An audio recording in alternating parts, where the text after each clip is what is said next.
Amados amigos, irmãos e irmãs em Cristo, esse é o irmão Frank falando a vocês do Centro Missionário Internacional, eu quase teria dito na Europa.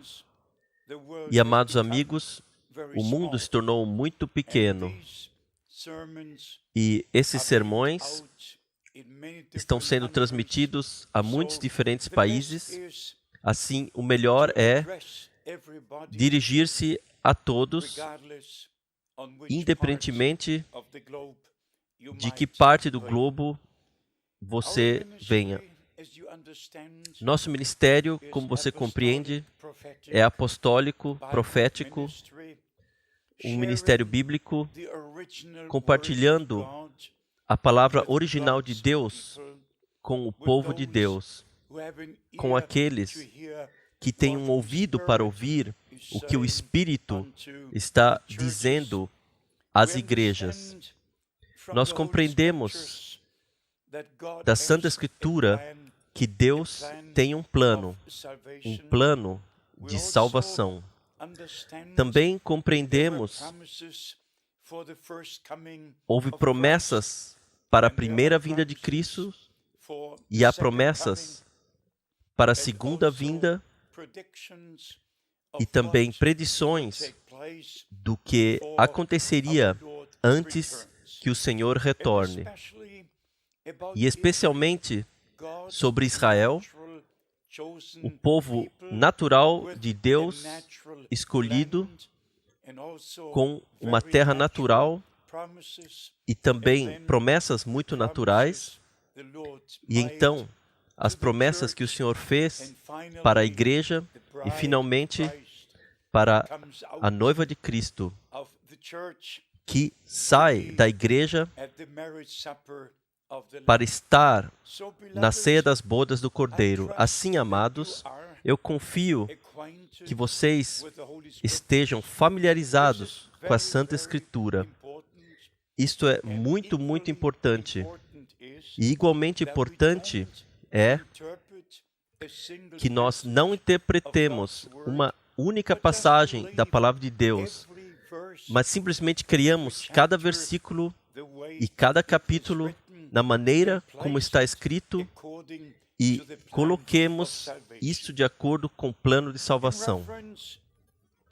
Com referência a Israel, nós temos que dizer, Deus fez promessas para trazê-los de volta à sua própria terra no fim dos dias.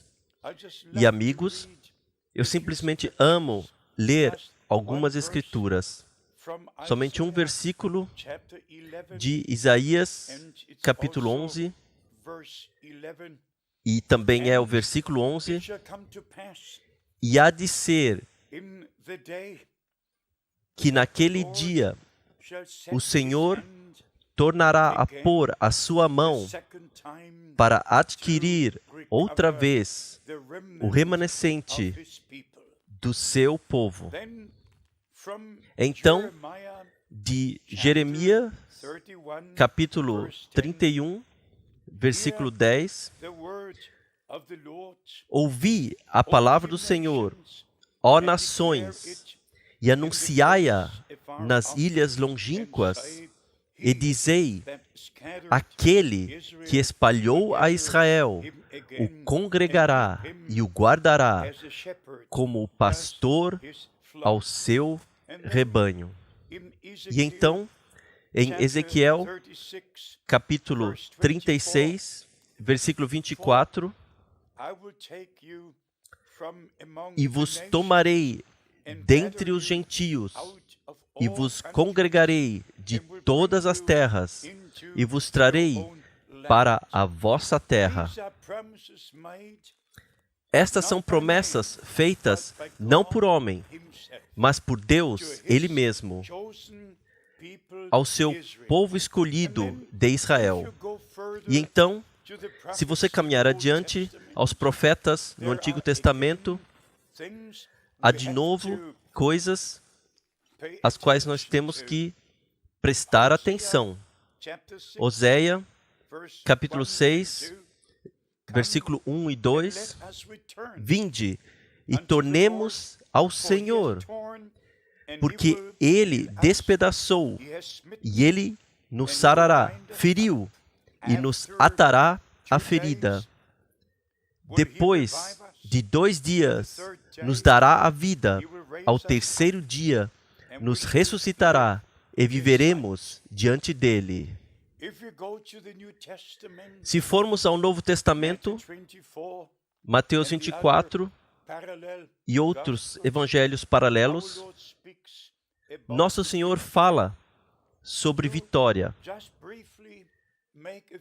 Para brevemente fazer algumas declarações, os judeus foram espalhados, eles foram perseguidos, eles foram assassinados através do período de 1.600 anos. E agora, desde 1948, nós temos um Estado, um país chamado Israel. E Nosso Senhor disse repetidamente: quando verem essas coisas que eu prometi se cumprirem, então sabereis que o tempo está próximo. Assim, como está dito aqui em Oséia, capítulo 6, após 2 dias, um dia para o Senhor é como 1000 anos, e 1000 anos é como um dia. Assim eles foram espalhados por 2000 anos, perseguidos por cerca de 1.600 anos. E agora, eles estão de volta à sua terra natal. E amigos, nós cremos que este é o tempo de Deus para o povo de Deus. E também, como nós vemos o cumprimento com o povo de Israel, nós compreendemos que a igreja corre paralelamente a Israel. Assim como os judeus foram tomados de todos os países e trazidos de volta à terra prometida, todos os verdadeiros crentes são tirados de todos os países, de todas as denominações, de volta à palavra prometida para este dia. E amigos, eu quero ler a vocês de Marcos, capítulo 1, para deixar-vos saber como os nossos irmãos, no princípio do Novo Testamento, mostraram que tudo o que havia acontecido no reino de Deus foi feito de acordo com o que Deus havia predito através dos seus profetas. Deixe-me ler de Marcos, capítulo 1, começando com o versículo 1. Princípio do Evangelho de Jesus Cristo, Filho de Deus. Como está escrito nos profetas: eis que eu envio o meu anjo ante a tua face, o qual preparará o teu caminho diante de ti. A segunda parte está no versículo 3. Vós, do que clama no deserto, preparai o caminho do Senhor, endireitai as suas veredas. Isto é tão importante para que se saiba e para que se observe que Deus tem um plano. E esse plano foi predito na sua palavra, Antigo e Novo Testamento. Nós temos que estar certos que nós agora vemos o que Deus está fazendo de acordo com a sua santa palavra. Eu amo como está escrito aqui: princípio do Evangelho de Jesus Cristo, Filho de Deus, como está escrito nos profetas. O Novo Testamento começou com cumprimento de promessas e profecias do Antigo Testamento. O Novo Testamento termina com o cumprimento de promessas, e tudo o que Deus havia pré-ordenado que acontecesse antes do retorno de Cristo. Agora, amados amigos, ainda uma escritura a mais nesse sentido de Lucas capítulo 1. Lucas capítulo 1 está escrito aqui no versículo 2: segundo nos transmitiram os mesmos que os presenciaram desde o princípio e foram ministros da palavra. Aqueles que foram testemunhas oculares das coisas que aconteceram, como os profetas haviam predito na Santa Escritura, eles deram um relato, e nesse relato é encontrado em Mateus, Marcos, Lucas e João. Lendo no versículo 3, pareceu-me também a mim conveniente descrevê-los a ti, ó excelente Teófilo, por sua ordem, havendo-me já informado minuciosamente de tudo desde o princípio, para que conheças a certeza das coisas de que já estás informado. A certeza.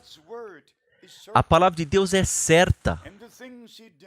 E as coisas que Ele faz são certas. Assim, nós temos que conhecer o plano de Deus por revelação divina. E, para ser honesto com você, amados irmãos e irmãs, nós todos estamos em uma crise. O mundo inteiro está em uma crise.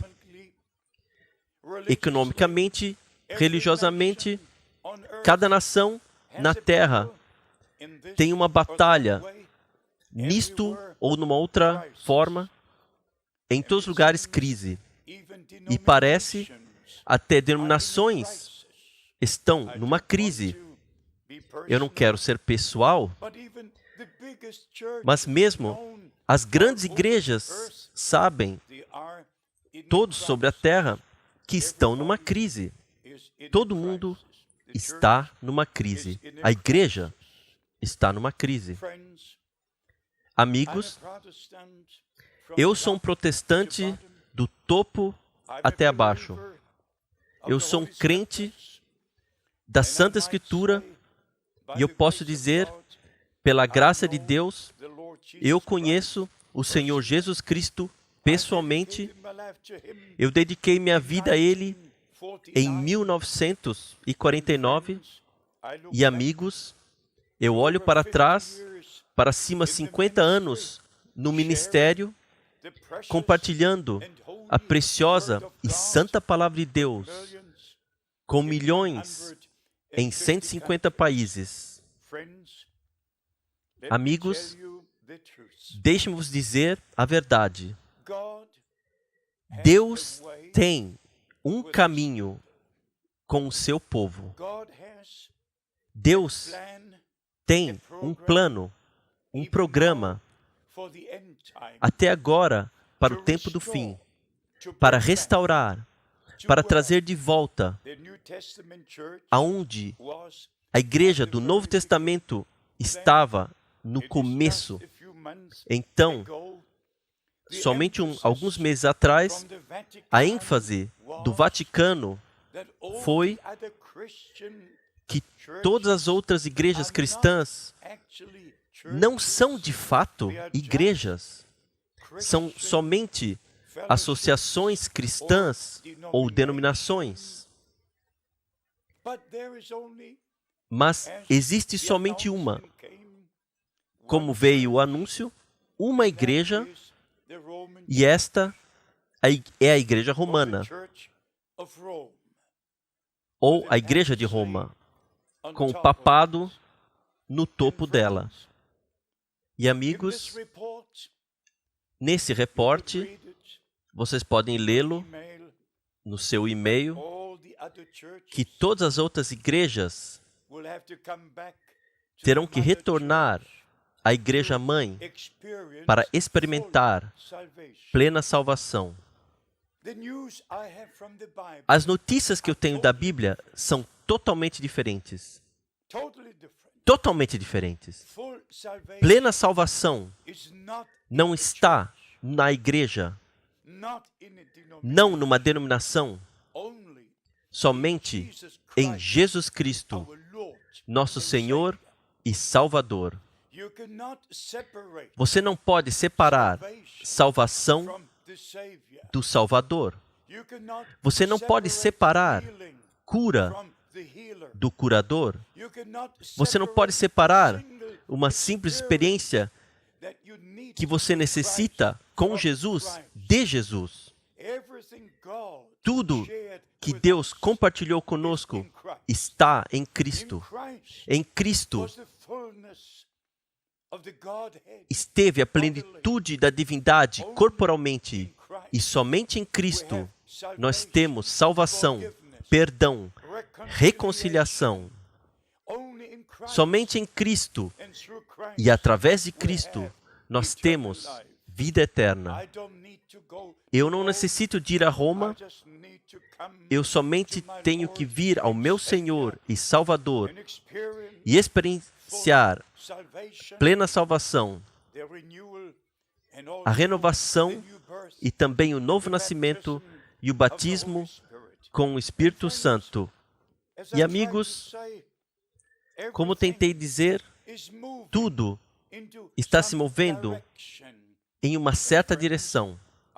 E amigos, eu espero que Deus esteja movendo você para a direção certa. Não sendo encontrado seguindo um homem ou um sistema. E a outra coisa é esta. Em todas as 350 denominações protestantes, todos os sacerdotes, cada um que vai ao púlpito num domingo, tem a Bíblia. E cada um dá o seu próprio pensamento, suas próprias interpretações a partir da Santa Escritura. E isto não é permitido totalmente.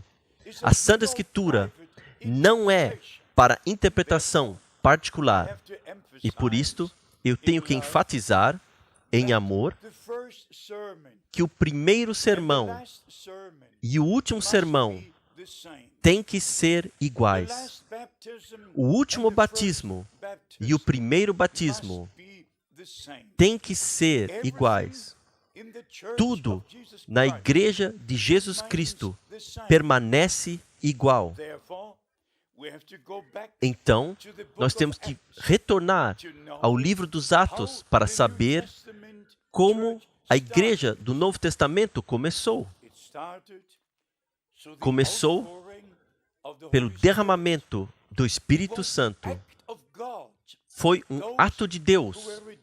Aqueles que estavam redimidos pelo sangue do Cordeiro, ajuntados em Jerusalém, para receber o poder das alturas, para serem os primeiros no dia de Pentecoste a serem batizados pelo Espírito Santo em um corpo, e Cristo sendo a cabeça desse corpo sobrenatural, chamado a Igreja de Jesus Cristo.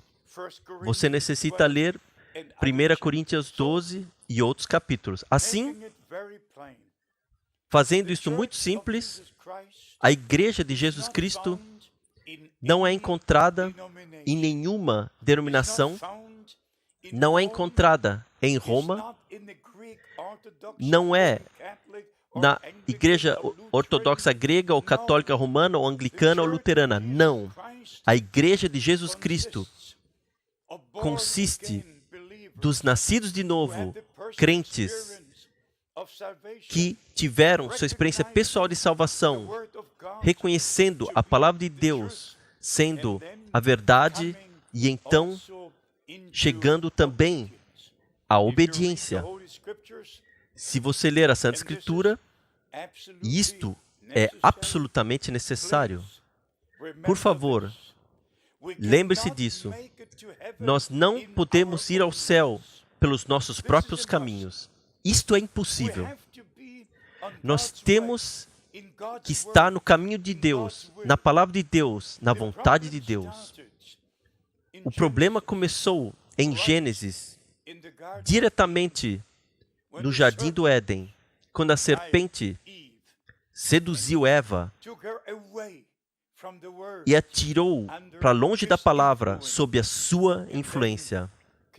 E então veio desobediência e a queda.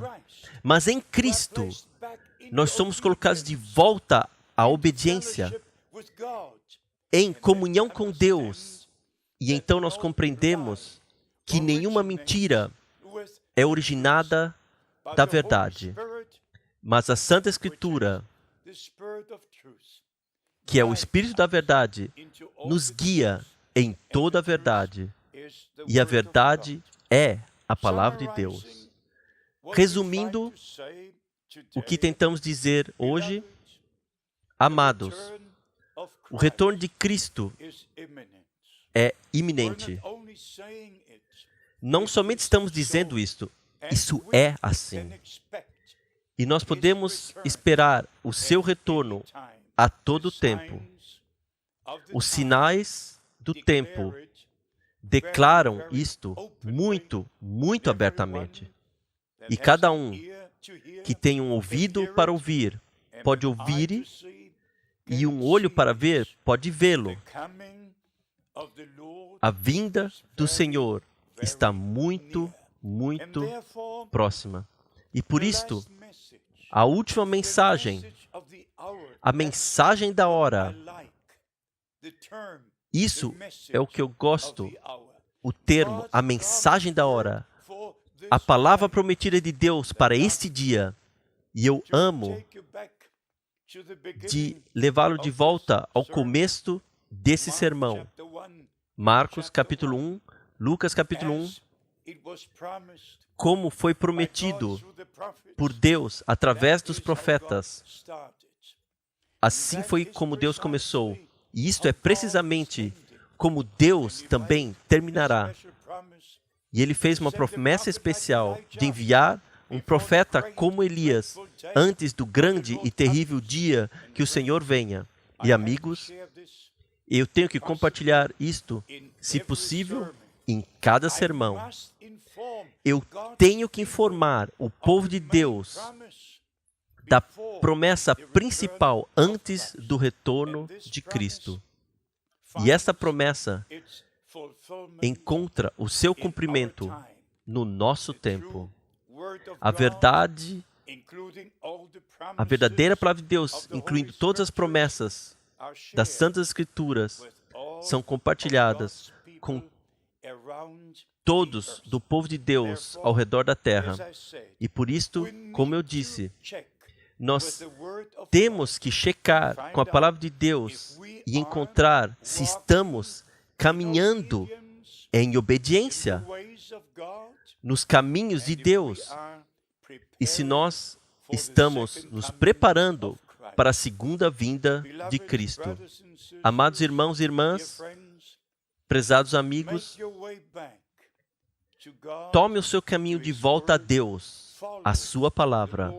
Siga o Senhor Jesus Cristo e você será feliz naquela manhã, quando a trombeta ecoar e o Senhor descerá e os mortos em Cristo ressuscitarão e nós, que estivermos vivos, seremos transformados. E então, juntos, nós seremos tomados para cima. Eu quero que você esteja lá. Eu disse ao Senhor, eu desejo compartilhar a sua palavra de tal forma para que todos que ouçam essa mensagem dos meus lábios, que eu os veja de novo na glória. Que a graça de Deus possa estar com você e as bênçãos do Todo-Poderoso também. No santo nome de Jesus. Amém.